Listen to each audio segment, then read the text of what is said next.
నమస్కారం అండి. నేను doctor ఎస్సిహెచ్ Raghukumar, senior consultant ENT surgeon, skull base surgeon, Yashoda hospital, Malakpet. ఈరోజు ప్రెస్ మీట్ యొక్క ఉద్దేశం ఏంటంటే, మనం తెలంగాణలో ఫస్ట్ టైం RCR300 అని చెప్పేసి ఒక ఇంప్లాంట్ సిస్టమ్ చేస్తున్నాము ఖమ్మం యొక్క జిల్లా వాసులకి. అది తెలుగు స్టేట్స్ లో ఫస్ట్ టైం. అది చిన్న పాపకి పుట్టుకతో ఒక సైడ్ కంప్లీట్ గా హియరింగ్ లేకపోవడంతో అది ఇంప్లాంట్ చేయాల్సి వచ్చింది. దాంతో ఆమెకి మంచిగా హియరింగ్ అనేది వస్తుంది. ఇప్పుడు ఎవరికైనా కూడా వన్ సైడ్ 70% హియరింగ్ ప్రాబ్లం ఉంటే, అంటే 50 నుంచి 60 వరకు ఉన్న వాళ్ళకి 2 సైడ్స్ హియరింగ్ మంచిగా ఉండాలనుకున్నా, ఒక సైడ్ నరం వీక్నెస్ ఉన్నా కూడా, ఎవరైతే కంటిన్యూస్ గా కారుతూ మనకి వినికిడి ప్రాబ్లం ఉన్న వాళ్ళకి ఈ RCR300 సిస్టమ్ అని మనం చేస్తాం. మిగతా ఇంప్లాంట్స్ తోటి ఈ యొక్క ఇంప్లాంట్ యొక్క అడ్వాంటేజ్ ఏంటంటే, మనకి ఎప్పుడైనా ఫ్యూచర్ లో MRI చేయాల్సి వచ్చినా కూడా ఇది మోస్ట్ కంఫర్టబుల్.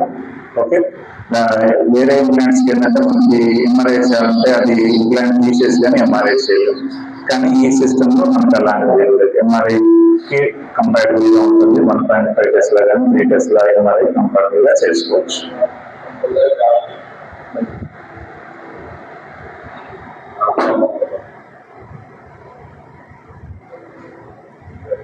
సర్జరీలో ఏంటంటే ఆ అమ్మాయికి ఒక సైడ్ హియరింగ్ బాగా ఉంది, ఇంకొక సైడ్ పుట్టుకతోటి చెవి కంప్లీట్ గా లేదు. సో 60% హియరింగ్ బాగా ఉన్నందుకు ఆ ఇంప్లాంట్ సిస్టమ్ మనం అమర్చడం వల్ల ఆ అమ్మాయి హియరింగ్ అనేది 2 దిక్కుల ఈక్వల్ గా ఉంది. చాలా సంతోషంగా ఉంది.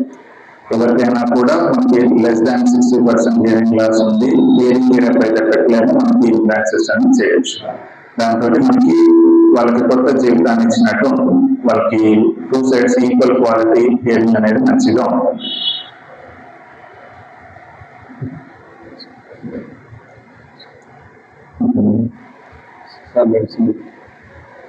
మేము వచ్చేసి MBBS వచ్చేసి Mamata medical college, Mamata medical college అని ఫస్ట్ బ్యాచ్ చేశాను.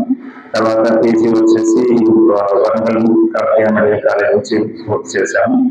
తర్వాత స్కల్ బేస్ సర్జరీలో MS రామయ్య నుంచి డిప్లొమా చేసినాము.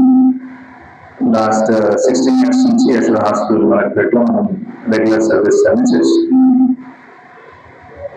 ఆల్మోస్ట్ ఎండాకాలం అయిపోతుంది.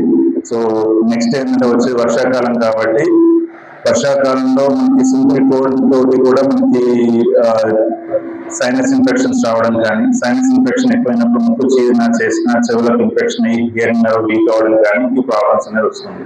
సో జలుబు అనేది వచ్చిన సింపుల్ కోల్డ్ అని ఎప్పుడు నెగ్లెక్ట్ చేయకూడదు. సింపుల్ కోల్డ్ తోటి ఇన్ఫెక్షన్స్ చెవికి వెళ్ళొచ్చు, ఒక్కోసారి మరీ సివియర్ గా ఉంటే బ్రెయిన్ కూడా వెళ్ళచ్చు. ఎస్పెషల్లీ షుగర్ పేషెంట్స్ వాళ్ళు వెరీ కేర్ఫుల్.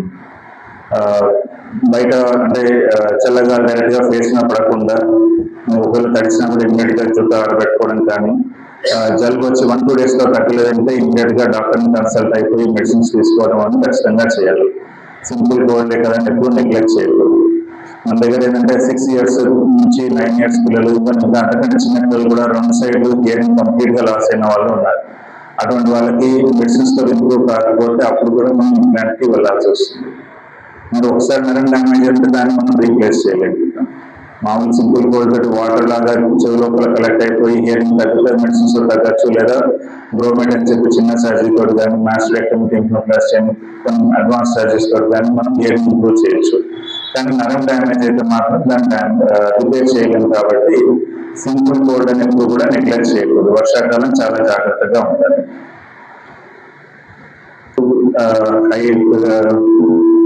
హై క్లైమేట్స్కి వెళ్ళడం కానీ, మౌంటైన్స్కి వెళ్ళినప్పుడు కానీ, ఫ్లైట్స్కి వెళ్ళినప్పుడు కానీ ముక్కు చేసిన చెవులు చిన్నట్టు ఉంటుంది న్యూస్ స్టేషన్. అది బ్లాక్ ఏంటంటే హియరింగ్ ప్రాబ్లమ్స్ వచ్చే అవకాశం ఎక్కువగా ఉంటుంది.